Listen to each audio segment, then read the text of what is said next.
Telly and Rosita try to get Baby Bear to play a game of tag with them, but he can't as he's too preoccupied with taking care of Curly Bear, wishing he knew what she was trying to say to him. After getting tired of tagging each other rapidly, Rosita and Telly look for a third person to play with them. They notice a girl sitting on steps of 123 Sesame Street. They've never seen her around Sesame Street before, but decide to go over and ask her if she wants to play tag with them. When they get closer, Telly and Rosita try to break the ice with her. However, the girl doesn't turn around or reply at all, no matter how many times they say hi to her. Rosita thinks maybe she doesn't want to play and is ignoring them. Just then, Bob arrives and says hello to Rosita and Telly. He then signs hello to the girl and introduces her as his niece Samara to Telly and Rosita. The monsters wonder why she didn't acknowledge them before, and Samara signs that she's sorry and that she didn't hear them and was concentrating on her book. Telly and Rosita decide to shout, thinking that Samara might hear them better, but Bob informs them that Samara is deaf and cannot hear, but can understand and communicate with her hands using sign language. With Bob's help interpreting, Telly asks Samara if she wants to play tag. Samara says that she'd like to. Rosita thinks there could be a problem since she and Telly don't know any sign language. Bob informs them that they sometimes communicate in ways other than speaking without realizing it or knowing any sign language, such as shaking their head side to say no, nodding their heads to say yes. They play a guessing game so the monsters can learn a few signs based on context clues.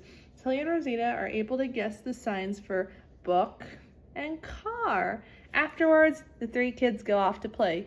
After a while, Telly, Rosita, and Samara decide to take a break in the garden and recite the alphabet. Rosita and Telly get concerned that Samara may not be able to recite the alphabet since she's deaf. While on the other hand, literally, Samara shows them that she can recite the alphabet by signing the letters. After reciting the alphabet, they all go back to play their game of tag. Later, Telly, Rosita, and Samara go to Hooper's store where they meet with Alan, Baby Bear, and Curly. Telly and Rosita inform them that Samara is deaf but can communicate with sign language. Alan shows that he's learning to speak sign language and tries to introduce Samara to the bear siblings, but Curly is too fixated on something and keeps pointing to her mouth. Samara thinks that Curly is using her hands to communicate with them.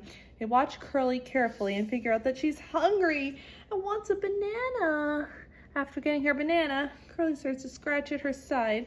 Samara thinks she's acting like a monkey, and Baby Bear confirms this, explaining that whenever she eats a banana at home, he acts like a monkey to make her laugh. Baby Bear starts to jump around and ooh like a monkey as Curly enjoys her banana. Samara signs to Baby Bear that for a bear, he makes a pretty good monkey.